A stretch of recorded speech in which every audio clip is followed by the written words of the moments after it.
ಎಫೆಸ 1:13 ಪ್ರಕಾರ ನೋಡಿದ್ದೇವೆ. ನೀವು ಸತ್ಯವಾದಂಥ ಸುವಾರ್ತೆಯನ್ನು ಕೇಳಿ ಕ್ರಿಸ್ತನಲ್ಲಿ ನಂಬಿಕೆ ಇಟ್ಟವರಾದ ನಿಮಗೆ ಪರಿಶುದ್ಧಾತ್ಮನ ಮುದ್ರೆಯನ್ನು ಹೊಂದಿದ್ದೀರಿ ಅಂತ ಹೇಳ್ದ. ಪರಿಶುದ್ಧಾತ್ಮನ ಮುದ್ರೆಯನ್ನು ಹೊಂದಿದ್ದೀರಿ. ಪರಿಶುದ್ಧಾತ್ಮ ನಿಮ್ಮಲ್ಲಿ ವಾಸ ಮಾಡ್ತಿದ್ದಾನೆ. ನಿಮ್ಮ ದೇಹವು ಪರಿಶುದ್ಧಾತ್ಮನಿಗೆ ಆಲಯವಾಗಿದೆ. ಇದು ಇವಾಗಿರುವಂಥ ಸಿಸ್ಟಮ್, ಇವಾಗಿರುವಂಥ ವ್ಯವಸ್ಥೆ. ಇದು ಹಳೆ ಒಡಂಬಡಿಕೆಯಲ್ಲಿ ಇರಲಿಲ್ಲ, ದಾವೀದನೂ ಕೂಡ ಇರಲಿಲ್ಲ. ಅದಕ್ಕೆ ದಾವೀದನು ಪ್ರಾರ್ಥನೆ ಮಾಡಿದ 51ನೇ ಕೀರ್ತನೆಯಲ್ಲಿ, ನಿನ್ನ ಆತ್ಮನನ್ನು ನನ್ನಿಂದ ತೆಗಿಬೇಡ ಅಂತ ಪ್ರಾರ್ಥನೆ ಮಾಡ್ದ. ಅದಕ್ಕೆ ದಾವೀದ ಪ್ರಾರ್ಥನೆ ಮಾಡಿದ್ರೆ ನಾವು ಹಂಗೆ ಪ್ರಾರ್ಥನೆ ಮಾಡಬೇಕಂತ ಕಲಿಸಿದ್ರೆ ಸುಳ್ಳು ಬೋಧನೆ. ದಾವೀದನಿಗೆ ಪರಿಶುದ್ಧಾತ್ಮನ ಮುದ್ರೆನೂ ಇರಲಿಲ್ಲ, ದಾವೀದನ ದೇಹವನ್ನು ಪರಿಶುದ್ಧಾತ್ಮನ ಆಲಯವನ್ನಾಗಿ ಮಾಡ್ಕೊಂಡಿಲ್ಲ. ಆ ಸಮಯದಲ್ಲಿ ಆ ವ್ಯವಸ್ಥೆ ದೇವರು ಇಟ್ಟಿರಲಿಲ್ಲ.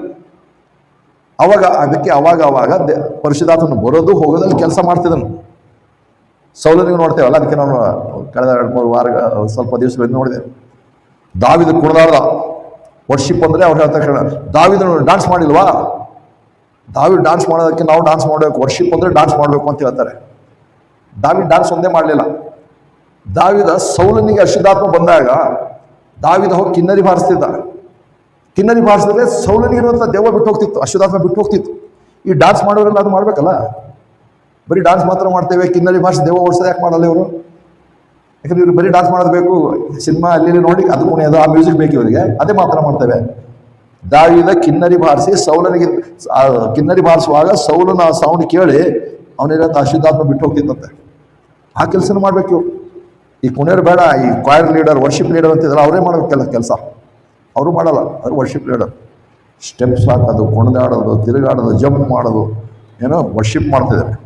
ಎಲ್ಲಿಂದ ವರ್ಷಿಪ್? ಸೈತಾನನ ಕೆಲಸ ಇದಾಗೋಗಿದೆ, ಅಲ್ಲಿ ಸೈತಾನನಿದ್ದಾನೆ. ಹಾಗಾಗಿ ಇವತ್ತು ಸೈತಾನನು ಇದಾದ್ಮೇಲೆ ಸೈತಾನ ಯಾವ ರೀತಿಯಲ್ಲಿ ಹೀಗೆ ಓಡಾಡ್ತಲ್ಲ, ಅದಾದ್ಮೇಲೆ ರಕ್ಷಣೆ ಹೊಂದಿರುವಂಥ ವಿಶ್ವಾಸಿಗಳಿಗೆ ಸೈತಾನ ಏನು ತೊಂದರೆ ಕೊಡ್ತಾನ? ಖಂಡಿತವಾಗ್ಲೂ ಇಲ್ಲ. ಆದ್ರೆ ಏನಾಗಿದೆ, ನಮ್ಗೆ ಅನುಭವ ಆಗಿದೆ ಅಂತ ಹೇಳಿ ಕೆಲವರು ಹೇಳ್ತಾರೆ. ನನಗೂ ಅನುಭವ ಆಗಿದೆ, ಎಲ್ಲರಿಗೂ ಆಗಿದೆ. ಆದರೆ ದೇವ್ರ ವಾಕ್ಯ ಹೋದ್ಮೇಲೆ ಅನುಭವ ಸುಳ್ಳು ಅಂತ ಹೇಳ್ಬೇಕಾಗಿದೆ. ನಾವು ದೇವ್ರ ವಾಕ್ಯ ಓದಿದ ಮೇಲೆ, ದೇವ್ರ ವಾಕ್ಯ ನಂಬಿದ ಮೇಲೆ ನಮಗಿರುವಂಥ ಅನುಭವ ದೇವ್ರ ವಾಕ್ಯದ ಪ್ರಕಾರ ತಪ್ಪು, ಆ ನಿರ್ಧಾರಕ್ಕೆ ಬರಬೇಕು. ಇಲ್ಲ, ದೇವ್ರ ವಾಕ್ಯದಲ್ಲಿ ಏನೆಲ್ಲ ಬರೆದಿರ್ಬೋದು, ಆದರೆ ನನಗೆ ಅನುಭವ ಆಗಿದೆಲ್ಲ, ಇನ್ನೂ ಅನುಭವ ಆಗ್ತದೆ. ಹಾಗೆ ಆಗ್ತದೆ ಅಂದರೆ ನಾವು ಅನುಭವ ನಂಬಿದ್ದೆ ಹೊರತು ದೇವರ ವಾಕ್ಯ ನಂಬಿಲ್ಲ. ನಮ್ಮಲ್ಲಿ ದೇವರಾತ್ಮನು ನಮ್ಮಲ್ಲಿ ನೆಲೆಸಿರುವಾಗ ಸೈತಾನನು ಅವನು ಬಂದು ಸ್ವಲ್ಪ ಬಾಗಿಲು ಹೊಡೆದು, ಪ್ರಕಟಣೆ 3ನೇದಲ್ಲಿ ನಮಗೆ ಅನ್ವಯವಾಗದಿರುವಂಥ ವಾಕ್ಯಗಳ ಪ್ರಕಾರ ಕರ್ತನಲ್ಲಿ ಬಾಗಿಲು ಹೊಡೆದು, ಯಾರು ಬಾಗಿಲು ತೆರಿತೀರಿ ಒಳಗೆ ಬಂದಿರ್ತೇನೆ ಅಂತ ಹೇಳಿ ಸೈತಾನನ ಮನೆ ಬಂದು ಹೃದಯ ಹತ್ರ ಬಂದು ಬಾಗಿಲು ಹೊಡೆದು, ನಾನು ಸ್ವಲ್ಪ ಒಳಗೆ ಬರ್ತೇನೆ, ಬಂದು ಒಳಗಿರ್ತೇನೆ ಅಂತಂದ್ರೆ ಇದಕ್ಕಾಗತ್ತಾ? ಅಲ್ಲಿ ಆಲ್ರೆಡಿ ಪರಿಶುದ್ಧಾತ್ಮನ ಮುದ್ರೆ ಹಾಕಿದ್ರೆ ಪರಿಶುದ್ಧಾತ್ಮ ಒಳಗಿದ್ದಾನೆ.